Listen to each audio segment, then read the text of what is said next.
Gospel according to Luke chapter 2, verses 15 through 20. When the angels had left them and gone into heaven, the shepherds said to one another, "Let us go now to Bethlehem and see this thing that has taken place, which the Lord has made known to us." So they went with haste and found Mary and Joseph and the child lying in the manger.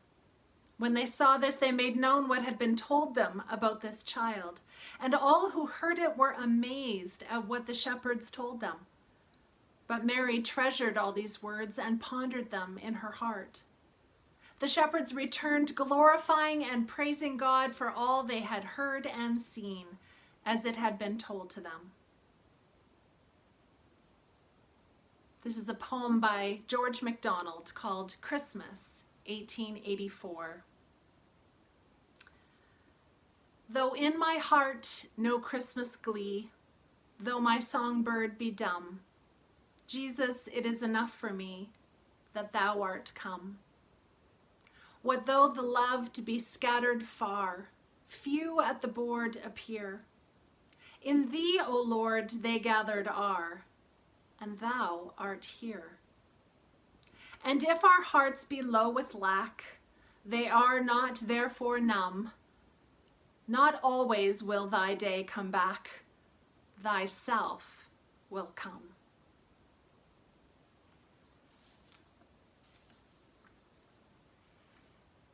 Christmas 2020.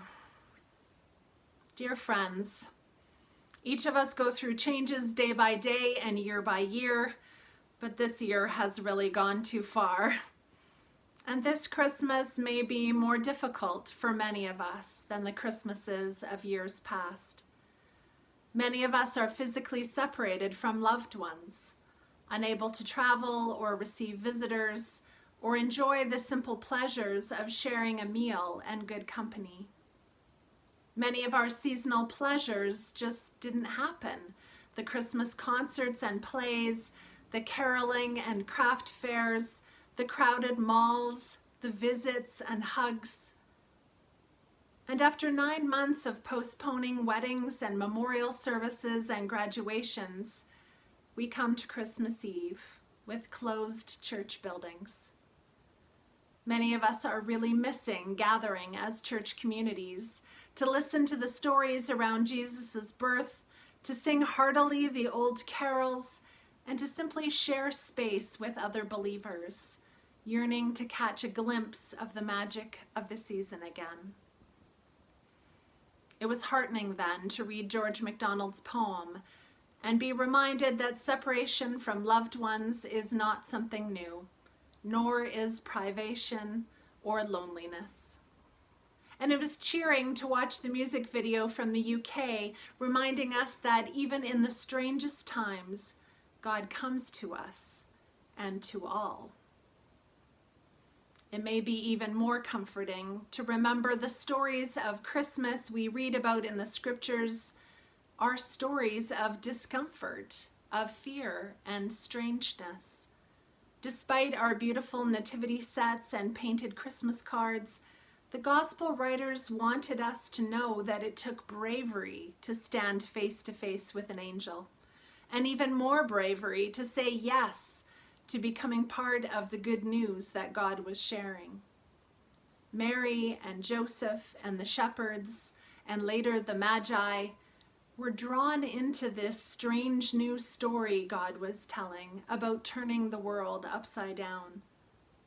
Perhaps the strange times we are living in now can help us hear that story in a new way, to clear through the clutter of our traditions and usual practices and remember what is at the heart of our celebrations.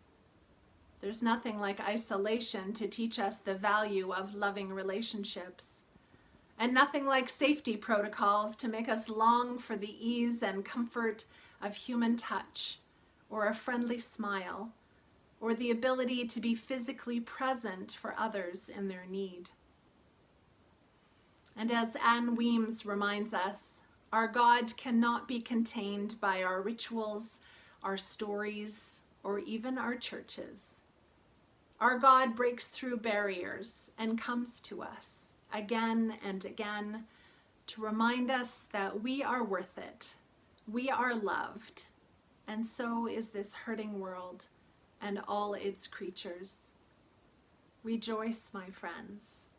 We are a part of this story, and we continue it when we choose to share God's love with others. Merry Christmas and blessings to you all.